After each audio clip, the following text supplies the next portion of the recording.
ABA news में आपका स्वागत है। आप देख रहे हैं राष्ट्रीय समाचार। आगे बढ़ने से पहले आज की प्रमुख सुर्खियां। सरकार्य वाह दत्तात्रेय हौसवाले ने अमेरिका में कहा कि आरएसएस को पश्चिमी देश कभी नहीं समझ पाए कि आरएसएस क्या करता है। आप पार्टी को बड़ा झटका, राघव चड्ढा सहित कई सांसद भाजपा में शामिल।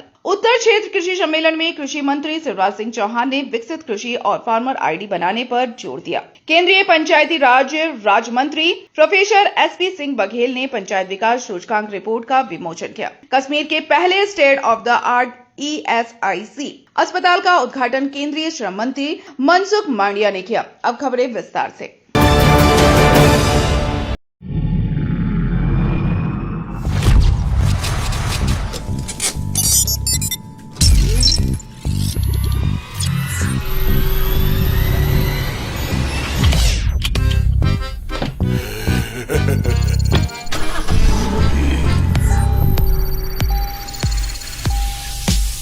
अच्छा, I'll call you back later.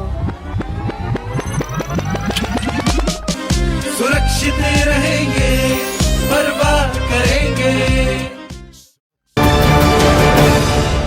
RSS is one of the largest organizations in the world today. It may actually be the largest organization, and yet it remains extremely poorly understood in the West. How would you describe what the RSS actually does on the ground day to day? What is this thing? RSS is the People's Voluntary Movement, and inspired by cultural ethos and civilization values of the ancient society in India, which is generally known as Hindu philosophy and Hindu culture. RSS is engaged for the last 100 years to create volunteers, whom we call Swayamsevaks in Sanskrit, but it can be loosely translated as volunteer, and organizing society, which is apparently having vast diversities, but in fact it's having underlying oneness. So to create these volunteers with character, self-confidence, and a sense of service to community, and also for organizing the society. For this purpose, RSS organizes daily assemblies, around 83,000 latest count, and weekly assemblies for 1 hour, another 30,000 places.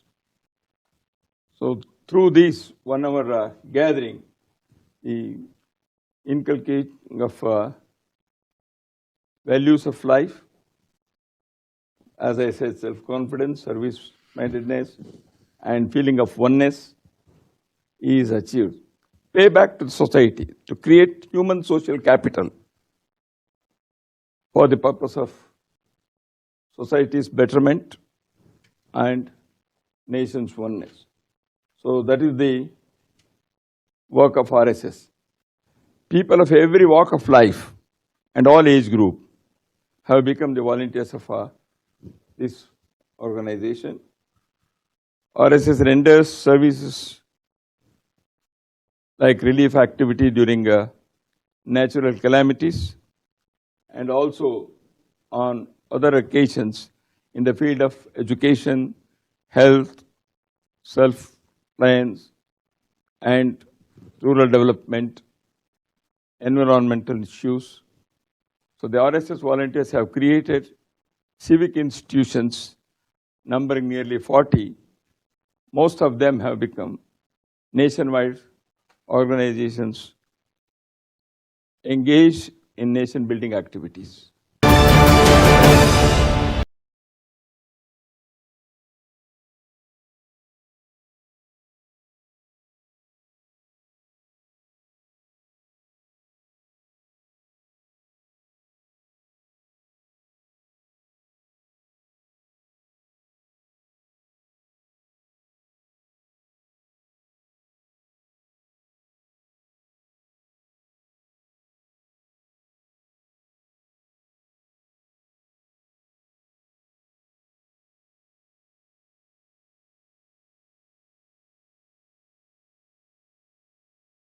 आता हूं कि क्यों मैंने party की गतिविधियों से अपने आप को अलग कर लिया, और उसका कारण यह है क्योंकि मैं उनके गुनाह में शामिल नहीं होना चाहता था।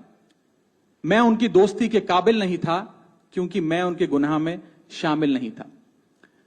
आज हम एक ऐसे मोड़ पर खड़े हैं कि हमारे पास सिर्फ दो ही ऑप्शंस थे, दो विकल्प थे। या तो हम राजनीति छोड़ दें और पिछले 15-16 साल जो हमने सार्वजनिक जीवन में काम किया उसे त्याग दें, या फिर हम अपने अनुभव को, अपनी स्किल्स को, अपनी पूरी ऊर्जा और एनर्जी को लेकर पॉजिटिव पॉलिटिक्स करें।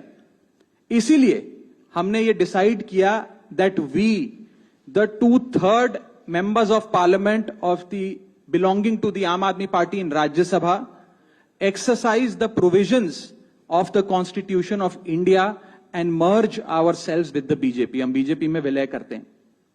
पिछले 12 सालों में भारतीय जनता पार्टी की केंद्र की सरकार, माननीय प्रधानमंत्री नरेंद्र मोदी जी के नेतृत्व में जो सरकार चल रही है, उसने कई मजबूत ऐसे फैसले लिए जो आज से पहले नेता फैसले लेने से शायद डरते थे।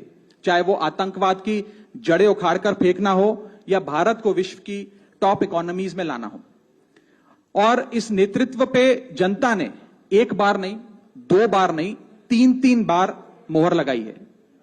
हम सब अपने आप को सौभाग्यशाली महसूस कर रहे हैं कि हम माननीय प्रधानमंत्री नरेंद्र मोदी जी की लीडरशिप में और गृह मंत्री अमित शाह जी की संकल्प शक्ति के साथ जुड़कर बिना रुके और बिना थके देश के लिए काम करेंगे।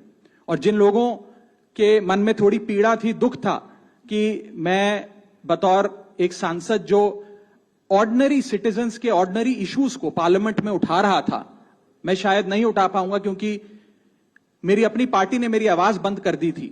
मैं उन्हें भी कहना चाहता हूं कि आप चिंता मत करिए, मैं उसी कमिटमेंट, उसी जोश और उसी एनर्जी के साथ आपके तमाम मुद्दे उठाता रहूंगा। जय हिंद। मैं अपने एक और मैं आप सबसे आग्रह कर रहा हूं, फार्मर आईडी बनाने का काम तेजी से चल रहा है। कुछ राज्य बहुत अच्छा कर रहे हैं, कुछ राज्यों में काम थोड़ा कमजोर है। ये फार्मर आईडी, किसान की अलग पहचान पत्र, कई रोगों की दवा है। अब किसान को अगर बैंक से लोन लेना है तो ये कागज ला, वो कागज ला, वो कागज ला, घूमता ही रहता है। फार्मर आईडी है तो किसी चीज की जरूरत नहीं, बैंक में वो रखी तो सारे डिटेल फार्मर आईडी में 2 मिनट में लोन सैंक्शन हो सकता है। ऐसी एक नहीं, 17 तरह की सुविधाएं फार्मर आईडी पर। तो मेरा आग्रह है कि फार्मर आईडी हमारे राज्य में कितनी तेजी से बन रहा है, जहां शिथिलता हो कृपया करके तेजी लाएं। हम आपके साथ खड़े हैं, वो काम बहुत जरूरी है। एक चीज की तरफ और मैं ध्यान दिलाना चाहता हूं, वो है केसीसी, किसान क्रेडिट कार्ड।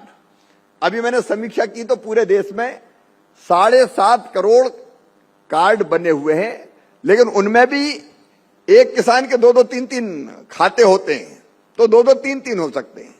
और किसानों की संख्या हमारे यहां लगभग 13 करोड़, 7.5 करोड़ केवल बने हुए हैं। इसलिए राज्य सरकार अभियान चलाए, केंद्र पूरा साथ देगा कि वो किसान जो वंचित है आपके किसान क्रेडिट कार्ड से, उन सबके किसान क्रेडिट कार्ड बना के हम कम ब्याज पर लोन देने की पुख्ता व्यवस्था कर लें।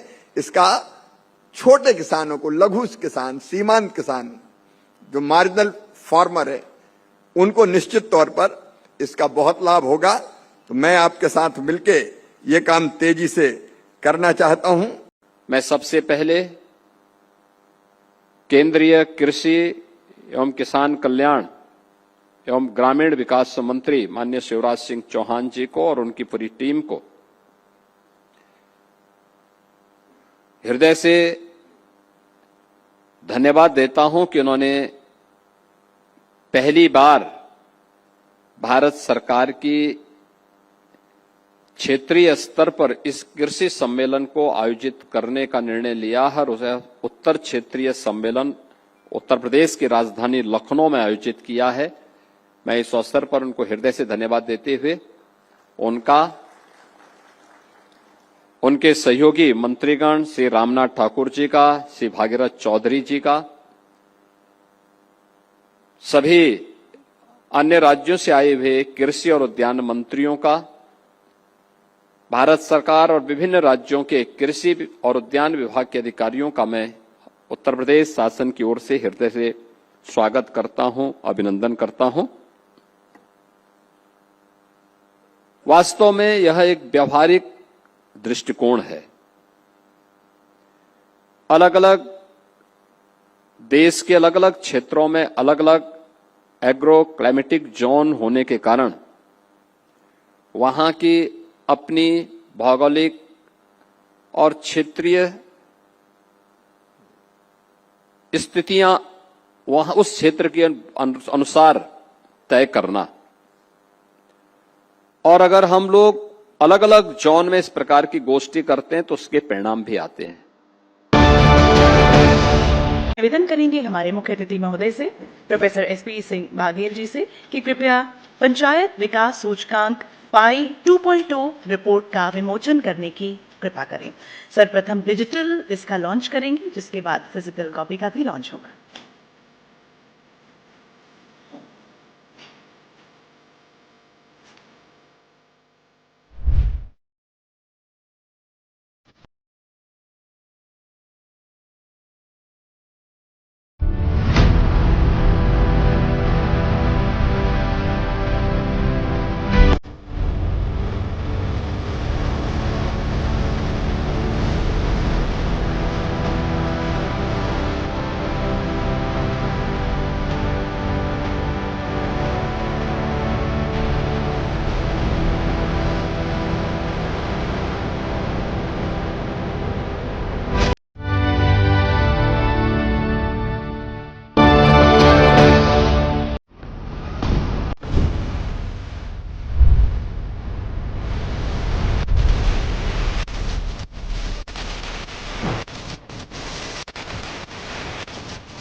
जिस देश में श्रमिक की सेवा होती है, जिस देश में श्रमिक का सम्मान होता है, इस देश को कोई आगे बढ़कर रोक नहीं सकता।